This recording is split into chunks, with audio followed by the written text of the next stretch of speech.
आप सबने सुना होगा आजकल न्यूज़पेपर में और सब मीडिया में एचएमपी वायरस के बारे में। ये वायरस आजकल चर्चा में है, परंतु आपका एक ध्यान दौड़ दूं कि हमारी सिविल हॉस्पिटल में इसके बारे में एक भी पॉजिटिव टेस्ट आया नहीं है, न तो कोई सस्पेक्ट एडमिटेड है। So there is nothing to be panic about.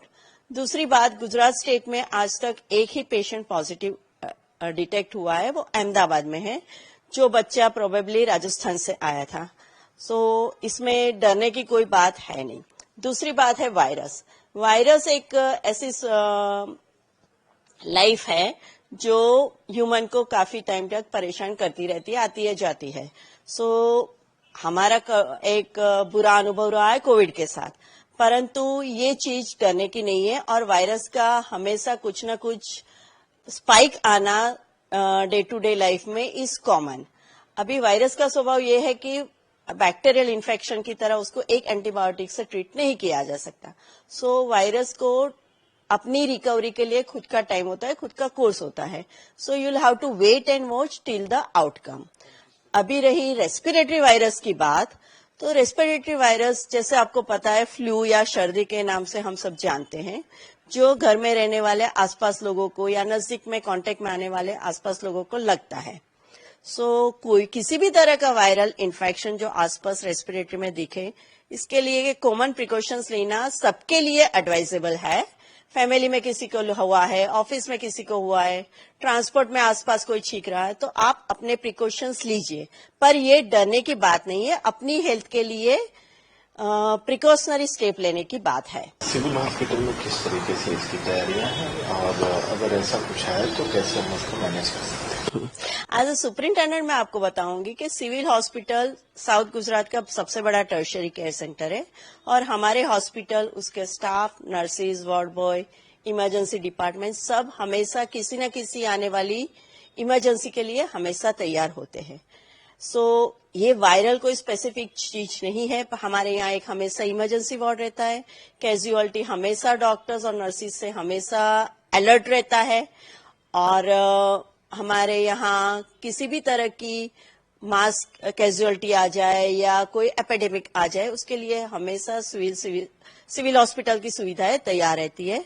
सो इसमें कुछ नई बात नहीं है। Being a tertiary care centre, हम हर पेशेंट की केयर करने के लिए हमेशा तत्पर रहते हैं।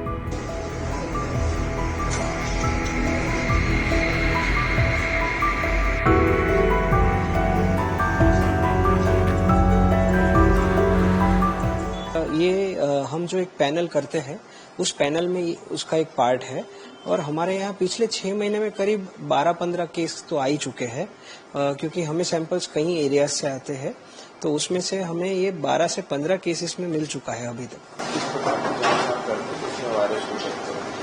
इसे हम रेस्पिरेटरी पैनल करते हैं, जो हम बायोफायर नाम के मशीन पे करते हैं और दूसरा एक मशीन रहता है कायास्टेट, उस पे ये पैनल करते हैं और ये वायरस उसी पैनल का भाग रहता है। उसमें करीब और 22-25 वायरस और कुछ बैक्टीरिया होते हैं और ये जो पेशेंट्स क्रिटिकली इल होते हैं या वेंटिलेटर की रिक्वायरमेंट वाले होते हैं, उनमें भेजा जाता है ये टेस्ट, तो हम उस पे ये करके देते हैं, तो पता चलता है कि कौन सा वायरस या बैक्टीरिया है।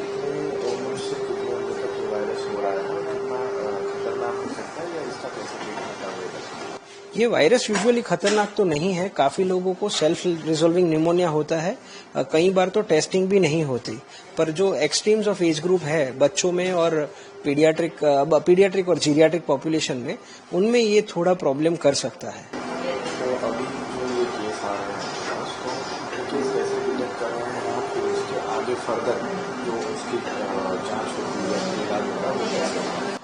ये जो केस है हमारी वो रेस्पिरेटरी पैनल की रिक्वेस्ट पे ही हम लोग ये करते हैं और इसका ट्रीटमेंट कोई टारगेटेड थेरेपी नहीं है, उसका सिम्टोमेटिक और सपोर्टिव मैनेजमेंट ही रहता है और एज सच ये वायरस कभी नोटिफाइबल नहीं रहा।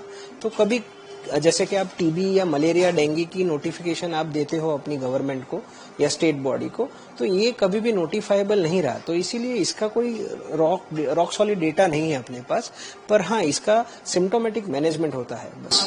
कैसे पता चलता है कि वायरस जो है वो डिटेक्ट हो रहा है? आपकी क्या प्रक्रिया होती है इसमें इस वायरस को पता चलता है? तो हमारी जो ये टेस्ट होती है ये सारी मॉलिक्यूलर टेस्टिंग है, वो रियल टाइम पीसीआर के बेस पे ही है। तो हम लोग ये जो बहुत सारे वायरस और बैक्टीरिया की पैनल रन करते हैं उसे मल्टीप्लेक्स पीसीआर कहते हैं। तो उस मल्टीप्लेक्स पीसीआर में ये वायरस पकड़ा जाता है।